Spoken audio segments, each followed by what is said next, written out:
na baya guys. So, dili pwede baya magpa-anak mo. Tapos, tapos sa una kayo, sobra lagi kainit. Unya, wala gid bay laing kabuhaan kay wala pa man pud na uso ang inuugod sa unang panahon.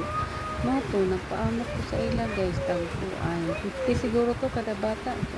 Pero ako man napalit siya. Kay, itong gani. Karaan na gid ni siya nga, karaan na gid ni siya nga, pud na ko nga electric fan. Mga almost 11 years or 12 years na siguro ni siya.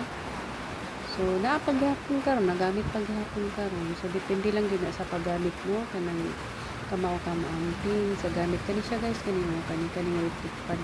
11 years or 12 years na ni siya nga electric fan. So, o mga 15 kay basta pag first na ako sa Pagito Elementary School na